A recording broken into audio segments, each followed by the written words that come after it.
Hola a todos, bienvenidos a esta actitud de conversatorio. Hoy nos acompaña Claudia, psicóloga, para hablar de un tema que muchas veces cuesta, vivir el proceso de aceptación de la ELA.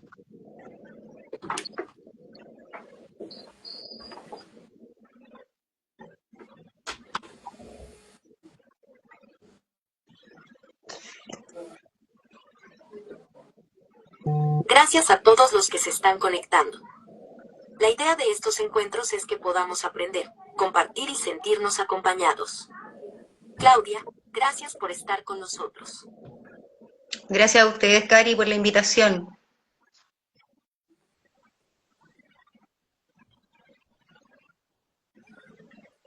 Claudia, por favor, antes de comenzar, ¿nos puedes contar algo sobre ti? Sí, claro, pero primero que eso quiero, bueno, buenas noches, ¿cierto? Cari de La Ela Existe, Mauricio de Dimensionela y por supuesto a todas las personas que se están conectando, ¿no? Eh, Quiero agradecerles la invitación a este espacio, ¿ya? Quiero agradecerles también esta oportunidad porque es un espacio que puede visibilizar un tema que está un poco escondido en el tratamiento de la ELA, que tiene que ver con la salud mental, así que muy, muy agradecida de esta oportunidad. Para los que no me conocen, mi nombre es Claudia Zúñiga Carrasco, yo soy psicóloga clínica, especialista en ELA, con especialización en duelo, y fundadora de una iniciativa llamada Psicoela, que lo que busca es entregar apoyo psicológico, ¿cierto?, y terapéutico a pacientes y familias que viven con ELA. ¿Mm? Así que cuando ustedes quieran, comenzamos.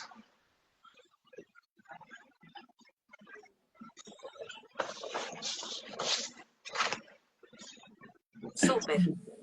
Bueno, comencemos. Vamos, vamos.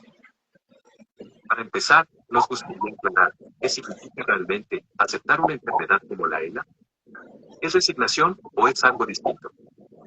Muy buena pregunta, Mauricio. Eh, lo primero que vamos a decir es que es algo distinto, ¿ya? Aceptar por un lado y resignarse son cosas diferentes, ¿ya? Pero cuando escuchamos aceptar, muchas veces pensamos que es resignarse, que es como un ya no hay nada más que hacer, ¿ya? Pero son cosas diferentes. Resignarse, en lenguaje bien coloquial, lo podemos poner como bajar los brazos, ¿ya? Sin embargo, aceptar es mirar de frente lo que está pasando, ¿ya? Es mirar de frente y preguntarse en el fondo cómo quiero vivir mi vida con esta enfermedad, ¿ya? Y en ese sentido, aceptar lo que hace es abrir caminos, ¿ya? Y la resignación lo que hace un poco es cerrar esos caminos de diálogo, esos caminos de conversación que son necesarios para poder avanzar en la aceptación, ¿ya? En Psicoela vemos mucho esto de que cuando las personas logran diferenciar entre resignación y aceptación, comienzan a tomar mejores decisiones, ¿ya? Respecto de la enfermedad y respecto de su propia vida, ¿ah? Decisiones más libres, decisiones que están más conectadas con la historia de esa familia, con la historia de ese paciente y no solo con la enfermedad, ¿sí?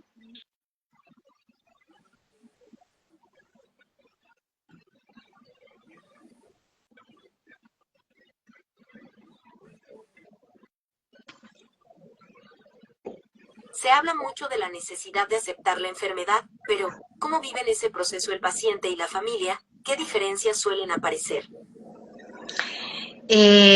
Sí, se habla mucho, ¿cierto?, de aceptar la enfermedad. Eh, pero también aquí hay que considerar que cuando la ELA llega, la ELA lo que hace un poco es romper la vida, ¿ya? Romper la vida de los pacientes, quebrar esa vida, quebrar esa narrativa, ¿cierto? Y eso pasa de un día para otro, ¿sí? Entonces cambian los roles, cambian los proyectos, cambian los sueños, ¿no? Y nada queda igual a como antes de la ELA, ¿ya? Y claro, y lo primero que ahí aparece, obvio, es resistirse, ¿cierto? Resistirse. Frases como, esto no puede estar pasando, ¿cierto? Eh, Frases como, se me está derrumbando todo, ¿no? Pero aquí lo que tenemos que normalizar es que está bien sentir miedo, está bien sentir rabia, está bien tener silencios, ¿ah? Está bien estar confuso, ¿ah? Tener inseguridad de cómo cuidar, ¿ya? Al principio, muchos pacientes y familias se quedan en esta pregunta de por qué a mí, cómo seguimos ahora, qué vamos a hacer, ¿ah? Y está bien porque la aceptación no ocurre de golpe, ¿ya? La aceptación no ocurre de inmediato. ¿Mm? Lo importante aquí es entender que la aceptación es un camino que se recorre una y otra vez de acuerdo a las fases que se va viviendo con la enfermedad, ¿ya?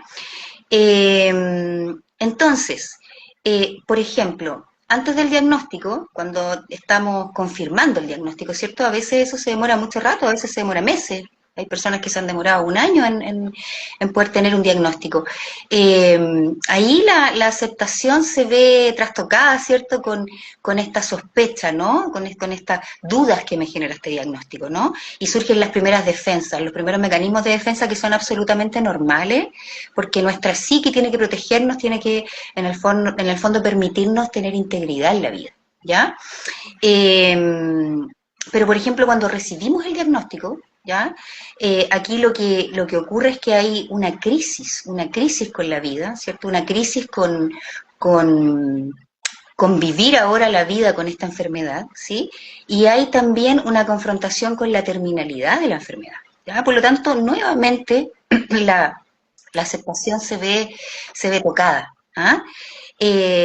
Durante la enfermedad, la aceptación tiene que ver con adaptarse a los cambios, ya con buscar la calidad de vida para el paciente y para la familia, ¿sí? Y en la etapa final tiene que ver mucho con hablar de los miedos, de las preocupaciones, con resolver pendientes, ¿ah? Con tener conversaciones que a veces son más difíciles, ¿ah? Entonces, ¿qué es importante aquí? Que en cada fase de la enfermedad aparece un duelo diferente, ¿ya? Y ese duelo tiene que ver con el cuerpo, tiene que ver con los roles, tiene que ver con los proyectos de vida compartida, ¿ya? Por lo tanto, en cada fase de la enfermedad hay un trabajo que hacer con la aceptación, ¿ya? Por ejemplo, hemos atendido pacientes, por ejemplo, que nos dicen, ya habíamos aceptado el diagnóstico, ¿ah? Pero cuando mi papá dejó de hablar, fue como comenzar todo de nuevo. Y efectivamente, pues eso pasa porque la aceptación no se logra de una vez, ¿ya? La aceptación se renueva en cada fase de la enfermedad, ¿ya? Entonces, si hoy pensamos, ya, acepté, ¿sí? Acepté esto que me está pasando, la pregunta que tendría que venir es, bueno, entonces, ¿qué tan preparado estoy para el próximo cambio? ¿Sí? Porque finalmente aceptar implica adaptarse y entender que en las distintas fases de la enfermedad se gatillan distintas emociones que aunque algunas son muy dolorosas, ¿ya? Esas emociones cumplen una función adaptativa y esa función adaptativa es la que nos permite, ¿cierto?, vivenciar las pérdidas que conlleva la ELA. ¿Sí?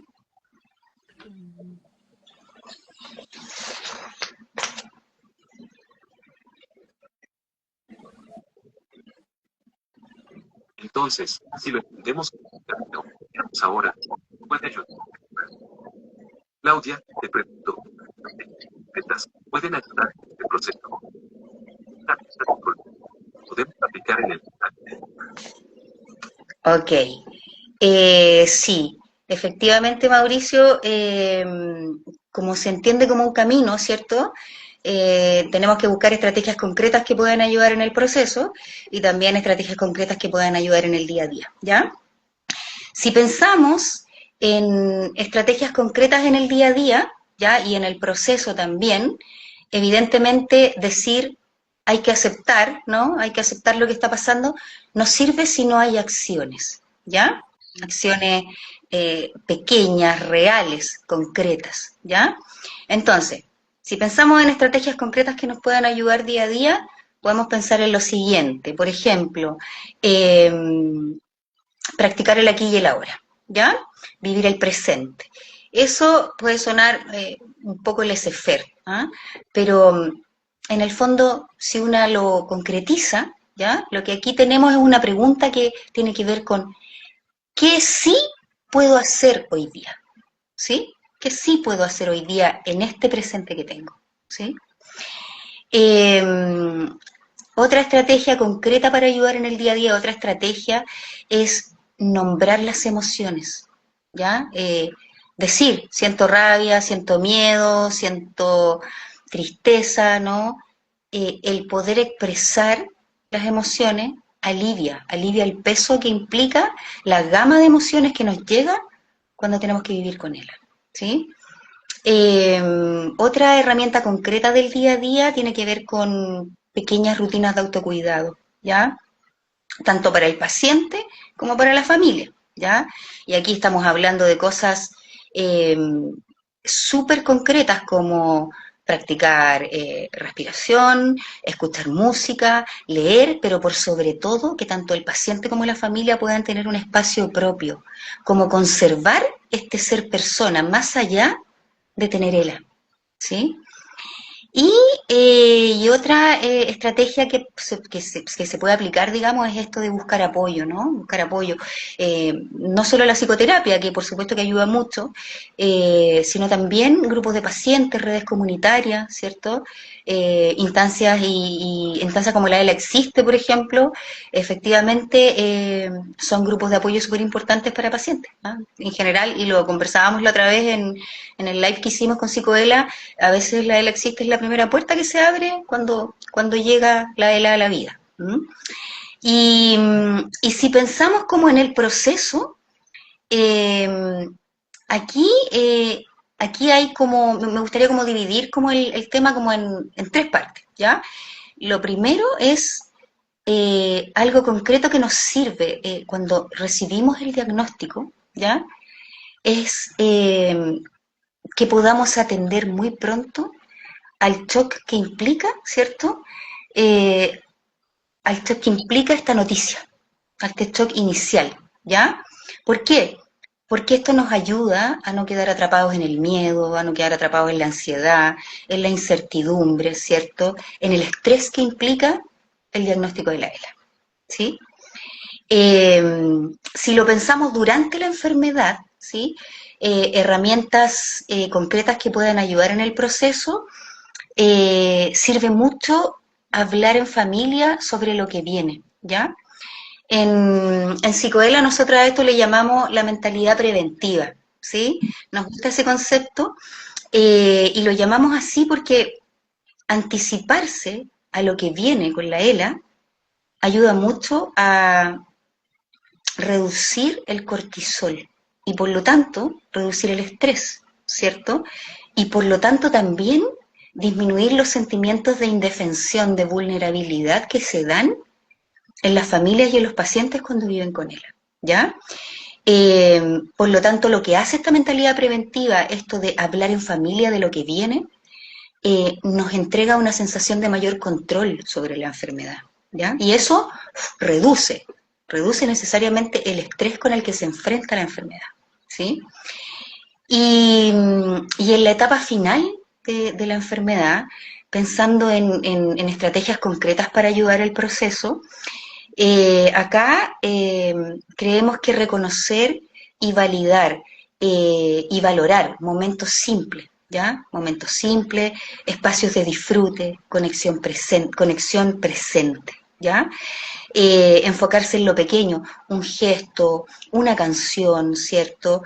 Un olor, un momento que podemos compartir, ¿sí? Esas serían estrategias y concretas tanto para el día a día como para el proceso que se vive con la ELA que nos pueden ayudar a sobrellevar esta condición.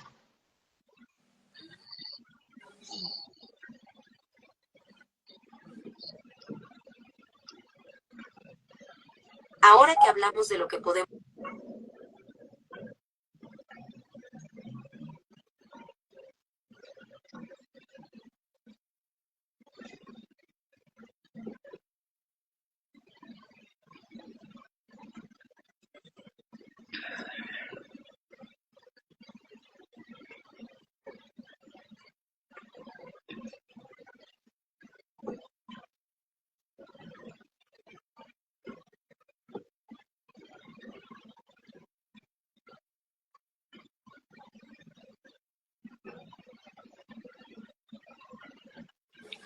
ahí, quieren de ahí un cancelar. Ahora que hablamos de lo que podemos hacer, pensemos en quienes rodean al paciente. La familia y los cuidadores. Ahora que hablamos de lo que podemos hacer, pensemos en quienes rodean al paciente. Camilo, la familia y los cuidadores tienen un rol fundamental. ¿Cómo pueden ellos transitar la aceptación? Importante, ¿cierto? La familia y los cuidadores efectivamente cumplen un rol fundamental en este proceso, ¿cierto? Aquí, como cumplen un rol tan fundamental, ¿cierto? Podemos ver que el paciente, obvio, no transita este camino solo. Entonces, eso es como lo primero, ¿ya? La familia y los cuidadores también viven un duelo, ¿sí? También viven un duelo con los cambios que implica la enfermedad, no solo los cambios del paciente, también los cambios en la casa, ¿cierto? Los cambios en las relaciones que teníamos previamente, etcétera, ¿sí? Y aquí lo importante es que, y en lo que hay que tener ojo en el fondo, es que independiente de que sea una misma familia, ¿sí? Hay distintos ritmos psicológicos que ahí operan, ¿ya? Vale decir, a veces una persona con ELA, a veces el paciente con ELA, ya habla de lo que viene, por ejemplo, ¿sí? Pero ni sus hijos, ni su pareja, o su mamá, o etcétera, no están preparados para conversar. A eso me refiero como con el ritmo psicológico, ¿no? No todos vamos al mismo tiempo en la aceptación, ¿ya? Y eso es importante, y es importante entender que ninguna de esas dos posturas está mal, ¿sí? Y podemos ver aquí que lo que va ocurriendo es que se van tensionando los vínculos, ¿ya? Pero eso no pasa porque la gente no se quiera, o porque a la familia no le importe el paciente con ELA, o porque al paciente con ELA no le importe su familia, ¿no? Sino que pasa porque están en diferentes fases respecto de la aceptación, ¿sí? Y aquí lo importante es reconocerlo y hablarlo, ¿ya? Es muy importante que no nos silenciemos, ¿sí? Es importante construir puentes de comunicación en las familias, ¿sí? Hablar sobre lo que ocurre, reconocerlo, ¿sí? En ese sentido, ningún ritmo va a estar equivocado, ¿sí? Aquí lo dañino sería forzar una aceptación, ¿sí?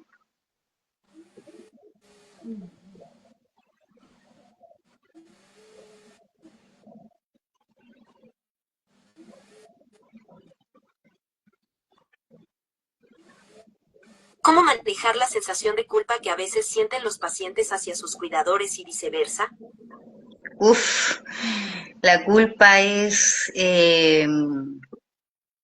una emoción que aparece mucho y que es casi inevitable en verdad, ¿ya? ¿Por qué? Porque lo vemos, ¿no? El paciente con culpa piensa, soy una carga, ¿cierto? Que es una herida muy común en la ELA, en los pacientes con ELA. La familia siente, bueno, no hice lo suficiente, no estoy haciendo lo suficiente, entonces hay reproche sobre el tiempo que se perdió previo a la ELA y sobre cómo se está llevando esta situación, ¿cierto? El cuidador se reprocha, bueno, quizás podría hacerlo mejor, ¿ah?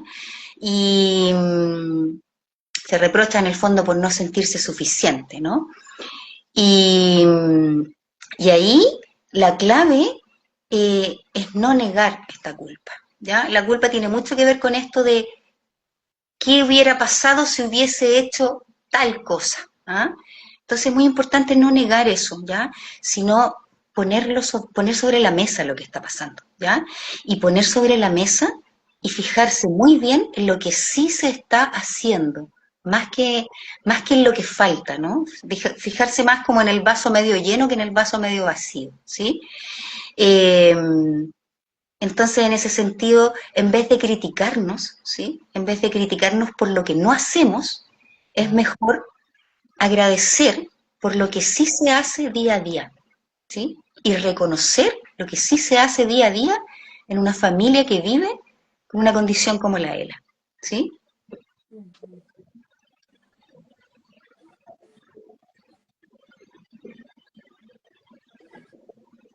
Y algo que muchos nos preguntan.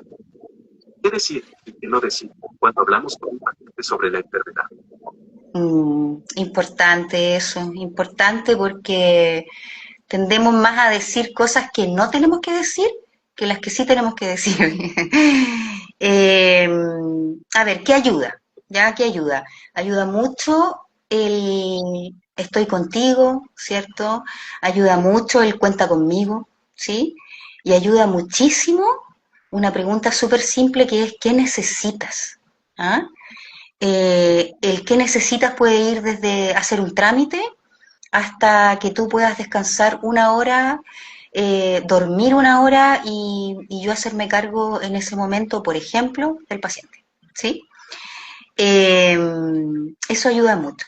Lo que no ayuda son como estas frases, ¿cierto? Que son como de lugares comunes, ¿no? Como tienes que ser fuerte, ¿sí? A veces es difícil ser fuerte y es una carga mental y emocional muy fuerte para las familias, ¿ah? Sobre todo en este contexto. O frases como la vida sigue, chuta, sí sigue, pero sigue en estas condiciones, ¿no? O sé lo que sientes, ¿sí? O no te atormentes, por ejemplo, ¿sí? Son cosas que no ayudan. Lo otro que no ayuda es como este optimismo como forzado de que todo va a estar bien. ¿Ah? Efectivamente, a veces lo más valioso es escuchar sin juzgar. ¿Ah? Y a veces también es muy valioso no tender a dar soluciones rápidas frente a este estado emocional que yo veo. ¿Ah? Porque claro, las personas nos desesperamos cuando vemos a nuestros seres queridos mal. Entonces, tendemos a querer salir luego de ese estado, ¿ya? Pero lo importante aquí es escuchar. ¿Ah? Y aquí, sugerencia, si eres cuidador o eres cuidadora, pregúntate, ¿qué frase te gustaría escuchar? Si eres paciente, por ejemplo, pregúntate, ¿qué palabras te hacen sentir acompañado en esto? ¿O te hacen sentir acompañado de verdad? ¿Ah? Y comunícalo, ¿sí? A veces lo más adecuado y lo que más sirve no es dar ánimo, ¿ah? No es que el otro pronto esté mejor, pronto salga de esto, sí, todos queremos estar bien, queremos enfrentar bien esto, etcétera, pero también hay que dar espacio mental y emocional a lo que duele. ¿Ah? Entonces, a veces lo más valiente no es dar ánimo, ¿ah? Sino que atreverse a escuchar lo que duele y atrevernos también a comunicar lo que necesitamos.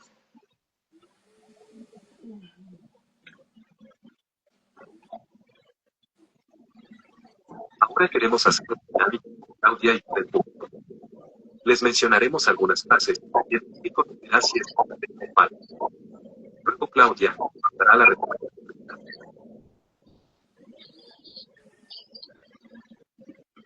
Vamos, vamos, a ver. Claudia, primera afirmación. Aceptar la enfermedad significa perder la esperanza. ¿Verdadero o falso? ¿Responden primero en el chat o respondo al tiro? ¿Cómo lo hago?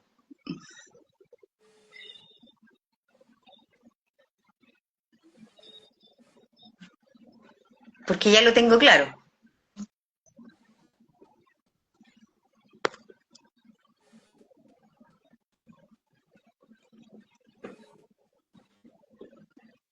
Respondo nomás entonces. Aceptar significa perder la esperanza. Falso, ¿ya?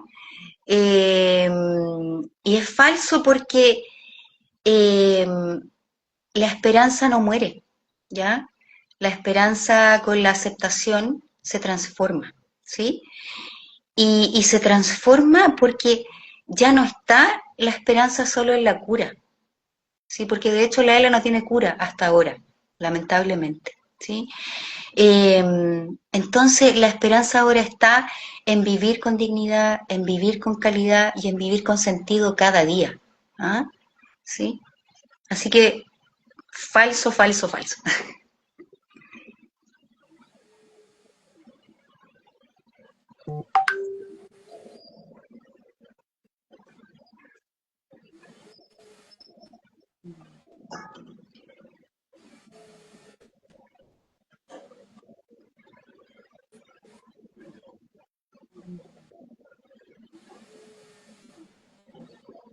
Segunda, todos deben aceptar al mismo tiempo y de la misma forma. Ya, bueno, como ya hemos venido conversando, ¿cierto? También es falso porque cada persona avanza a su propio ritmo, ¿cierto? No hay en ese sentido un reloj universal sobre la aceptación, ¿ya? Y forzar a aceptar cuando no se está preparado puede ser más dañino, puede ser más dañino que beneficioso en el fondo, ¿ya? Por lo tanto, no todos van a aceptar al mismo tiempo y no todos van a aceptar de la misma manera.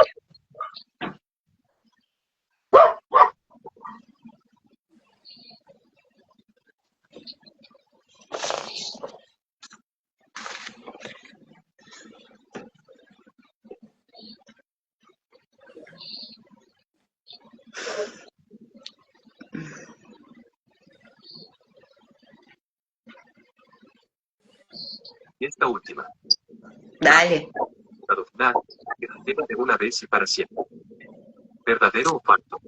Perdona, Mauricio, por favor, ¿me puedes repetir?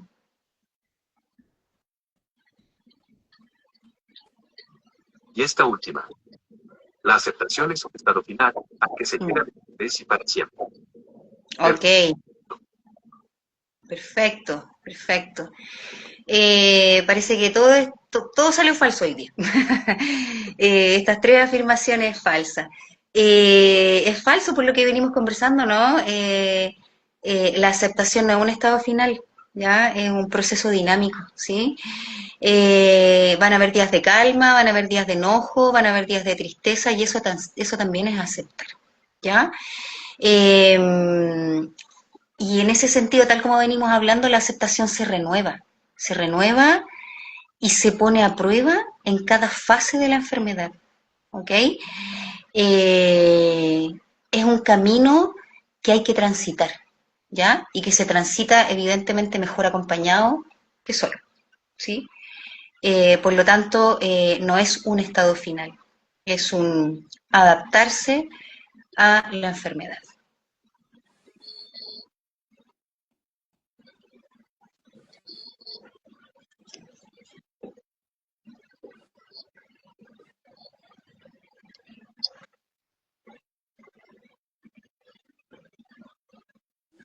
Perfecto, ya aclarados estos mitos. Pasemos a las preguntas que nos están dejando en el chat. Súper.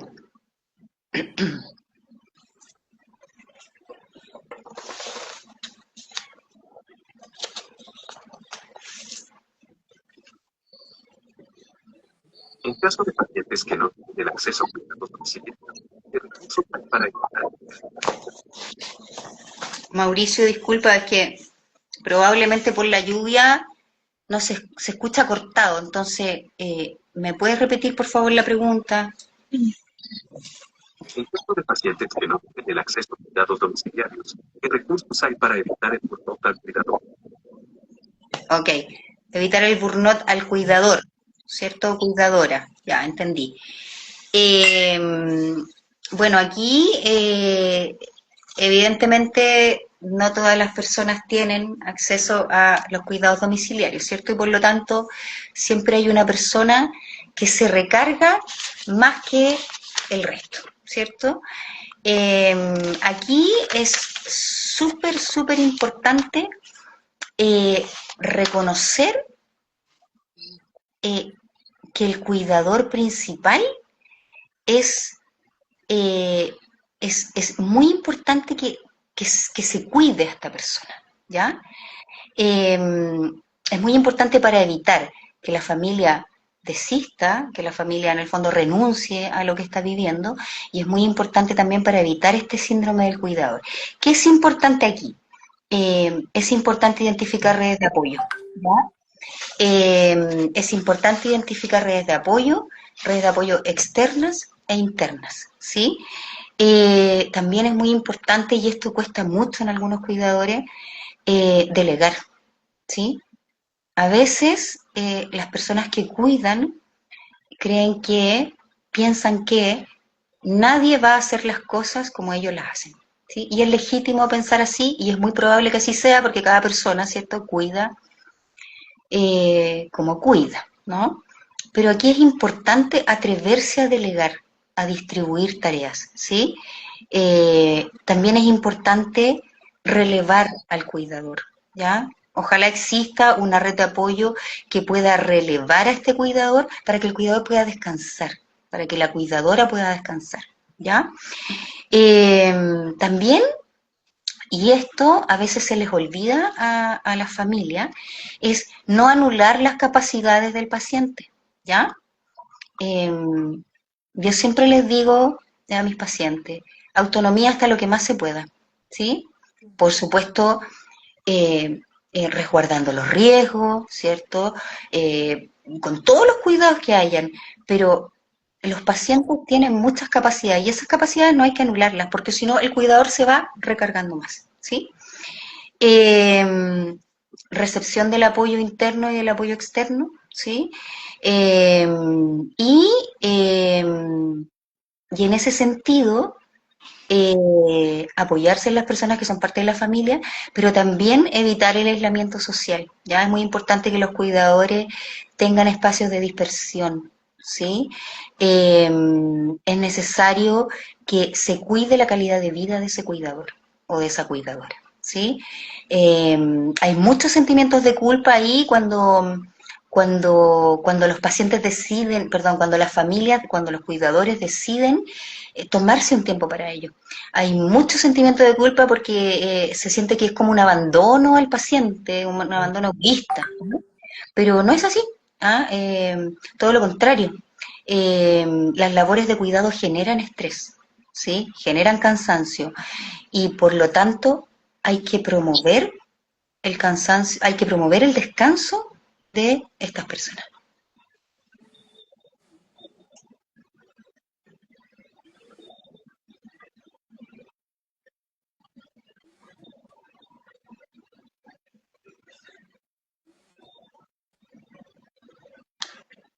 Cecilia nos cuenta que para su familia es muy difícil estar con su hermana ya que sienten que la obligan a hablar y ella no puede.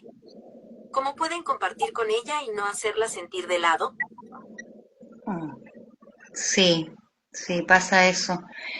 Eh, la verdad es que a veces sentimos que cuando una persona está con ELA, solo tenemos que hablar de la ELA, ¿ya? Y no es tan así, ¿ya? Porque las personas siguen siendo personas independientes de la enfermedad. Por lo tanto, a veces hay que salir un poco de esas conversaciones, sobre todo cuando la persona no quiere conectarse con esas conversaciones, y hay que hablar más de cosas cotidianas, o sea, de cosas que hablaríamos con cualquier otra persona, en el fondo, ¿sí? Eso yo sugiero.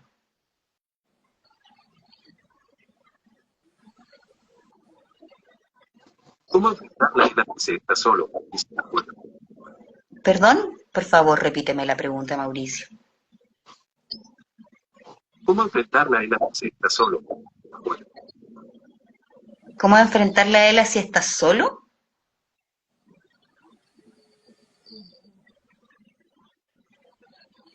¿Esa fue la pregunta?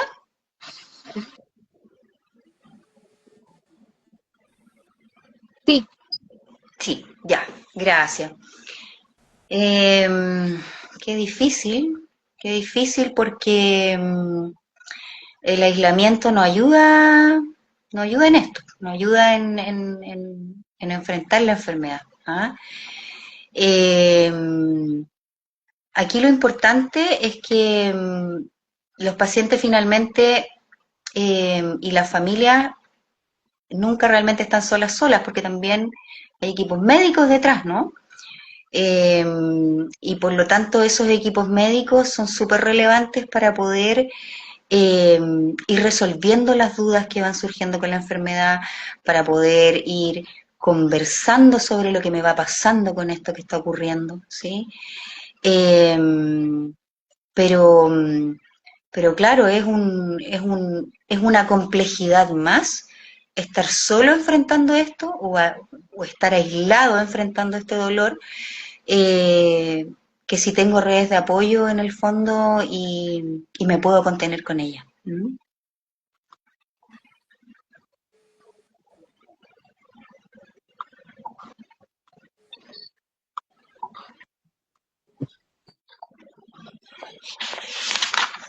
¿Qué herramientas de afrontamiento puede aplicar un cuidador para evitar la sobrecarga?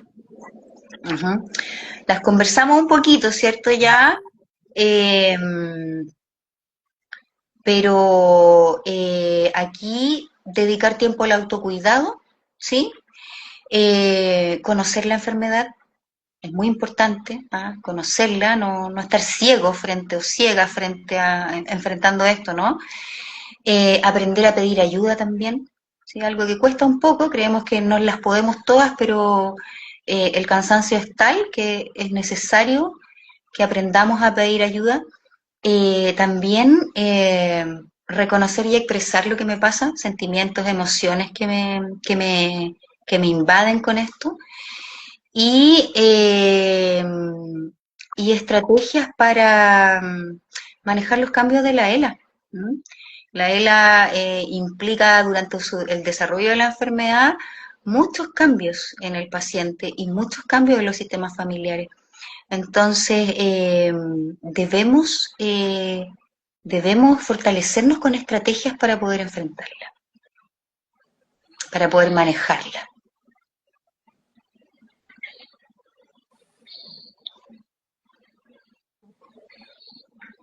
Sin trabajar y ser.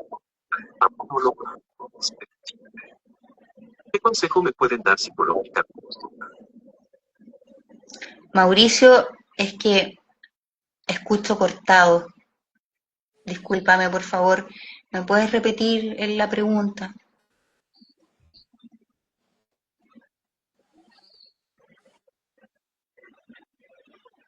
Me es tan difícil trabajar y ser contador. Aún no logro. ¿Qué consejo me pueden dar psicológicamente? Uy. No logro, perdóname, pero no logro entender porque sigue escuchándose cortado. Se la voy a leer. Gracias, gracias. Me es tan difícil trabajar y ser cuidadora, aún no logro compatibilizar estos tiempos. ¿Qué consejo me pueden dar psicológicamente? Ok. Compatibilizar trabajo con trabajo, ¿cierto? Porque en general las familias están trabajando cuando esto ocurre, y cuidar también es un trabajo. Aquí es un poco lo que hemos conversado, ¿no? Buscar apoyo terapéutico, ¿sí? Buscar apoyo psicológico, eh, y, eh, y dedicar tiempo a ti misma, ¿sí? Dedicar tiempo a ti misma. No necesitas grandes momentos para poder dedicar ese tiempo a ti misma, ¿sí? Eh, Pausas saludables, ¿sí? Eh, pero efectivamente es complejo compatibilizar el cuidado de una persona con ELA con un trabajo fuera de la casa, ¿sí? Es complejo. Es una situación muy demandante la ELA y además hay que seguir rindiendo en el ámbito laboral, entonces es una situación compleja de resolver, ¿no? Porque además, si dejo de trabajar, mi situación económica se ve afectada. Y la ELA sabemos que es una enfermedad que son tantos los ámbitos que hay que abordar, digamos que es necesario seguir trabajando. Entonces, es un escenario muy complejo ese.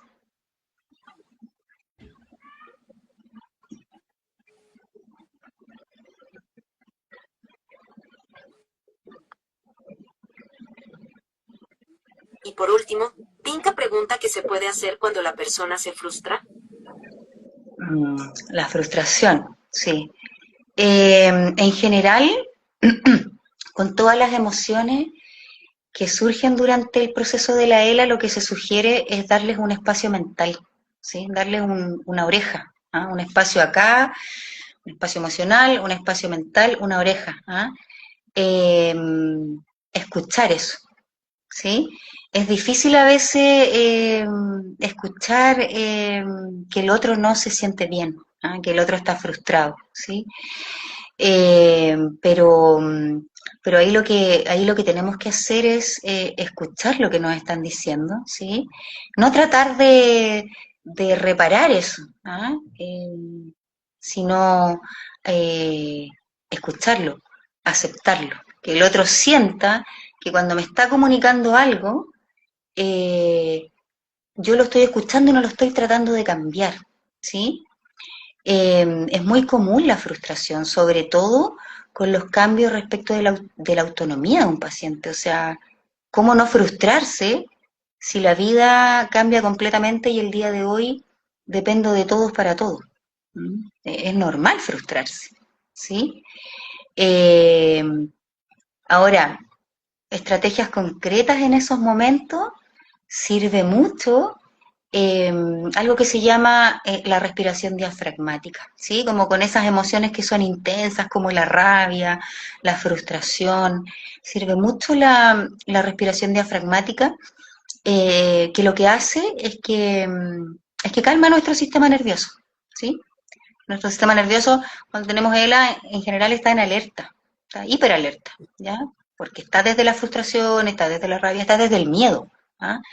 Eh, entonces, ese tipo de, ¿cómo se llama? De respiración nos ayuda a que el sistema nervioso se pueda calmar un poco, poder mirar en el fondo lo que está pasando como con otra perspectiva. ¿Mm?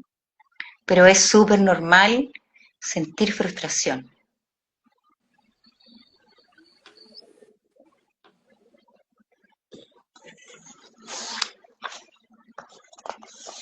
Vamos a este segundo programa de conversación. Queremos agradecer a Claudia por su claridad y por acompañarnos en este espacio. Agradecida de Gracias a ustedes. todos los que participaron. Esperamos que esta conversación les ayude a sentirse un poco más acompañados en este camino. Muchas gracias, Mauricio, muchas gracias, Cari, muchas gracias, Rocío, ahí atrás en los controles. Gracias por esta oportunidad, ¿sí? Y efectivamente de corazón esperamos que esto les haya servido.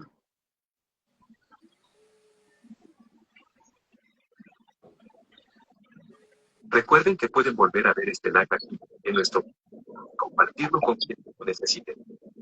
Y no olviden seguirnos, para enterarse de los próximos capítulos. Muchas gracias. Nos vemos en el próximo conversatorio. Chao Mauricio, chao Cari, chao a todas y todos. Gracias. Buenas noches a todos.